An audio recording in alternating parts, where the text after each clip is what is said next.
Hello friends, welcome back to my channel Santosh Sah. तो चलिए आज क्लास में डिस्कस करेंगे हम अपने प्रतिशतता, जिसे इंग्लिश में बोलते हैं परसेंटेज, जो कि बहुत ही इंपॉर्टेंट टॉपिक है पीईटी के अकॉर्डिंग। आपके एग्जाम में इससे एक क्वेश्चन जरूर से जरूर पूछेगा। आप देखिए यहाँ पे प्रतिशतता जो है ये दो शब्दों से मिलकर बना है, प्रति और शत से। प्रतिशत जो है वो दो शब्दों से मिलकर बना है, पहला है प्रति और दूसरा है शत। प्रति मतलब एक या प्रत्येक, शत का मतलब होता है 100। मतलब हम कह सकते हैं कि प्रतिशतता क्या है, प्रत्येक 100 पर की गई गणना। प्रत्येक 100 पर की गई गणना जो होती है उसे हम प्रतिशत बोलते हैं। जैसे ये आप समझिएगा कि प्रतिशत को हम भिन्न के रूप में लिखते हैं, और भिन्न में आपको पता होगा पहला होता है अंश ऊपर और नीचे होता है हर।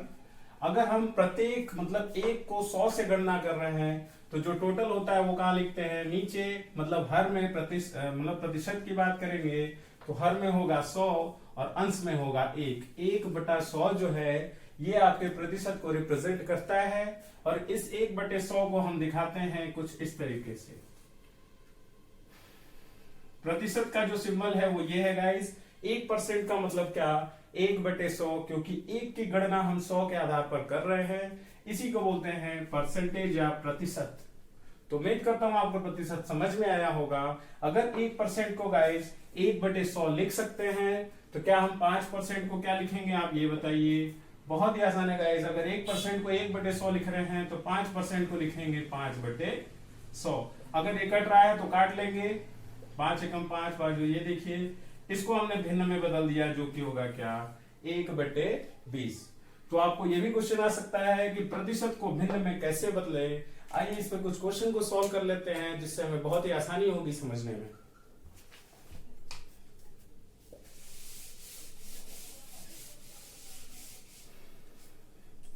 देखिए गाइस, पहला टॉपिक क्या है हमारा इसका, कि प्रतिशत से भिन्न में बदलना। ठीक है गाइस, अगर आपको 25% दे रहा है, इसको भिन्न में बदलना है, तो मैंने क्या बताया था, आप 1% को ध्यान में रखो। 1% को लिखते थे 1/100, तो 25% को क्या लिखेंगे हम गाइस, 25/100। ये हो जाएगा 25/100। ये कट रहा होगा तो काट लेंगे, 5 से कटेगा ये 5 बार में और ये 20 बार में। अभी भी ये कट रहा है 1/4। देखिए 25% को हम भिन्न के रूप में क्या लिखेंगे, 1/4। इसी तरह कुछ और क्वेश्चन ले लेते हैं। जैसे मान लीजिए 30% ले लिया तो क्या हो जाएगा हमारा 30/100। यहां से 0 0 कट गया, आ गया आंसर 3/10। ये देखिए इसको हमने भिन्न में बदल लिया। अब आते हैं दूसरे टॉपिक पे, जब हम भिन्न को प्रतिशत में बदलेंगे, जस्ट इसका उल्टा। तो चलिए उस पर कुछ क्वेश्चन को समझेंगे जिससे आसानी होगी। तो चलिए गाइस, अब हम भिन्न को प्रतिशत में बदलेंगे, जो कि हमारा दूसरा रूल। भिन्न को बदलना है किसमें, प्रतिशत में। देखिए गाइस, अभी मैंने बताया था कि प्रतिशत से भिन्न में कैसे बदलेंगे।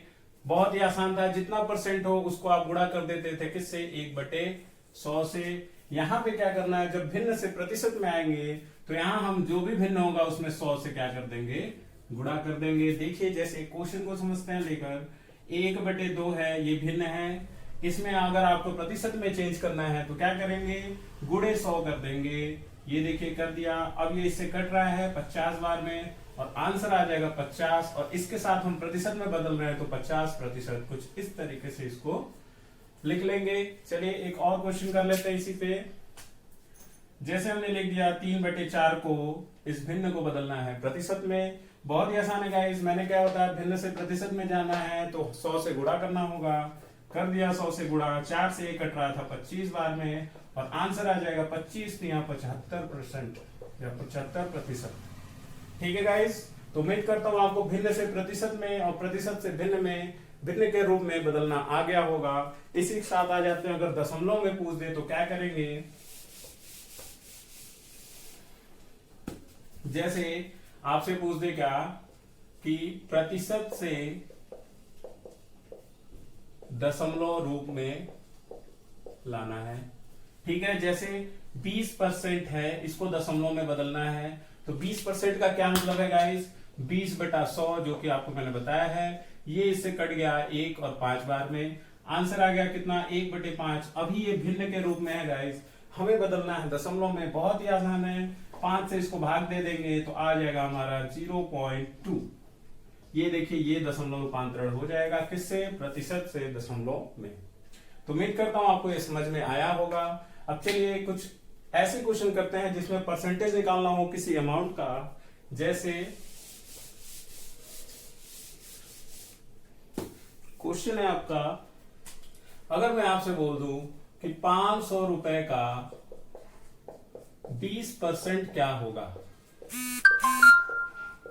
ठीक है गाइस, 500 रुपए का 20% मतलब क्या, आपको मैंने बताया था पिछली क्लास में बोर्ड मास, जिसमें आता था ओ फॉर ऑफ, जिसको बोलते थे का, और उस का की जगह हम गुणा का चिन्ह यूज करते थे। तो देखिए एकदम वही करेंगे, 500 रुपए तो 500 लिख दिया, का मतलब होता है गुणा, 20% को अभी अभी मैंने बताया क्या लिखेंगे, 20/100। ठीक है गाइस, अब इसको सॉल्व कर लेते हैं। यहां से 2 0 2 0 कट जाएगा, आ जाएगा कितना 20 25 100, और ये 100 क्या है, रुपए है। ये आप कह सकते हो कि 500 रुपए का जो 20% है वो कितने रुपए के बराबर होगा, 100 रुपए के। चलिए इसी टाइप से कुछ और क्वेश्चन को हम समझेंगे।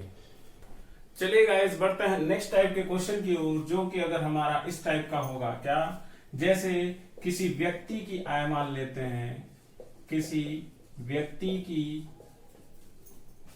एक दिन की आय 500 रुपए है। ठीक है, अगर उसकी आय में, यदि उसकी आय में 100 रुपए वृद्धि कर दी जाए, 100 रुपए की क्या हो जाए, वृद्धि हो जाए, तो कितने परसेंट की वृद्धि हुई, आपसे ये क्वेश्चन पूछेगा। कितने परसेंट या कितने प्रतिशत की वृद्धि हुई, आपसे ये पूछ रहा है। ठीक है, देखिए गाइस बहुत ही आसान है, इस पे हम क्वेश्चन को कैसे सॉल्व करेंगे। पहले आप ये क्लियर करो कि उसकी एक दिन की आय थी 500 रुपए, अगर उसमें 100 रुपए बढ़ा दिया जा रहा है तो पहले हम क्या लिखेंगे, प्रारंभिक आय जो थी, इसकी प्रारंभिक आय मतलब स्टार्टिंग में वो कितनी थी, 500 रुपए। जो नई आय होगी, अब जो सैलरी या उसकी इनकम जो हो गई वो कितनी हो गई, 100 रुपए की वृद्धि हो रही थी, तो 500 में 100 जोड़ देंगे, आ जाएगा कितना 600 रुपए। ये थी प्रारंभिक आय और ये थे नई आय जो था। अब इस पे प्रतिशत वृद्धि कैसे निकालेंगे गाइस, बहुत ही आसान है। प्रतिशत वृद्धि, इसका जो फॉर्मूला है वो क्या है, जितने रुपए वृद्धि हुई है वो यहां निकाल लेंगे, और नीचे क्या लिखेंगे, प्रारंभिक मान। हर में क्या होगा, प्रारंभिक मान, और इसको गुणा कर देंगे किससे, 100 से। बहुत ही आसान है गाइस। पहले हम देख लेते हैं कितने परसेंट, कितने की वृद्धि हुई है, 100 रुपए की वृद्धि हुई है ना, तो आइए सॉल्व कर लेते हैं। वृद्धि बटे प्रारंभिक मान, वृद्धि हुई है 100 रुपए की, प्रारंभिक मान इसका था कितना 500, और 100 से इसको करना है गुणा। ये देखिए 2 0 से 2 0 कट गया, 5 से ये कट गया 20 बार में, और आंसर आ जाएगा आपका कितना 20%। मतलब हम कह सकते हैं किसी व्यक्ति की एक दिन की आय अगर 500 रुपए थी, यदि उसकी आय में 100 रुपए की वृद्धि कर दी जाए तो परसेंटेज में पूछेंगे कितने परसेंट की वृद्धि हुई, तो वो हुई कितनी 20%। उम्मीद है आपको ये वाला जो फॉर्मूला है ये समझ में आया होगा। तो चलिए गाइस बढ़ते हैं नेक्स्ट टाइप क्वेश्चन की ओर, जो कि कुछ इस टाइप का है। यदि एक सामान का मूल्य 500 रुपए है, यदि इसके मूल्य में 30% की वृद्धि कर दी जाए तो उसका नया मूल्य क्या होगा। देखिए इस टाइप क्वेश्चन को करने के बहुत सारे तरीके हैं, लेकिन मैं आपको सबसे इजीएस्ट मेथड बताने वाला हूं, और वो क्या है, आप एक बात बताइए, 500 रुपए जो था वो उसके लिए कितना परसेंट था, 100% था ना। उसी 100% के आधार पे उसमें और 30% बढ़ा दिया गया, तो बताइए कुल प्रतिशत कितने हो जाएंगे, कुल प्रतिशत कितने हो गए। पहले से ही जो 500 रुपए था वो 100% के बराबर था, 30% की वृद्धि हो रही है तो कितना हो गया, इसमें जोड़ देंगे, आ गया 130%। मतलब हम कह सकते हैं कि 130% अगर हम इसके अमाउंट का निकाल दें तो वो जो होगा नया मूल्य होगा। कुछ नहीं करना है इस 500 रुपए का 130% आपको निकाल देना है, वही उसका नया मूल्य होगा। चलिए 500 का मतलब है गुणा 130/100, 2 0 से 2 0 कैंसिल, आ गया आपका 650 रुपए। देखिए गाइस यही हो गया आंसर। कुछ नहीं करना है, अगर वृद्धि हो रही है तो 100 में इतने को जोड़ देंगे 130%, और जो भी दिया हुआ है उसका मूल्य उसका 130% निकाल देंगे तो नया मूल्य हमें मिल जाएगा। अगर मान लीजिए गाइस वृद्धि की जगह अगर क्या कर दे, कमी कर दे, क्या कर दे, कमी, तो अब फिर से उसी टाइप से करते हैं। देखिए ये जो 500 रुपए था उसके लिए कुल कितने प्रतिशत के बराबर था, 100%। यहां कमी हो रही है तो 30% को क्या करेंगे गाइस, घटा देंगे, जो कि हो जाएगा कितने परसेंट के बराबर, 70%। और हमें क्या करना है, नया मूल्य कैसे निकलेगा, जो भी उसका वास्तविक मूल्य था उसका 70% निकाल देंगे, वही हो जाएगा हमारा आंसर। 500 का 70% जो है वो हो जाएगा 70/100। ये देखिए 2 0 से 2 0 कट गया, आ गया हमारा 350 रुपए, यही होगा इसका आंसर।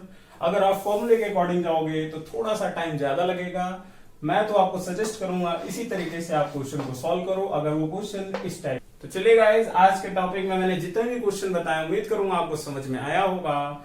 आज के इस वीडियो में बस इतना ही। नेक्स्ट वीडियो में हम परसेंटेज के लिए कुछ क्वेश्चंस को लेके आएंगे जो कि बहुत ही ट्रिकी होंगे और एग्जाम बेसिस पे होंगे। तो चलिए आज के लिए इस वीडियो में इतना ही, मिलते हैं अगले वीडियो में। बहुत बहुत धन्यवाद।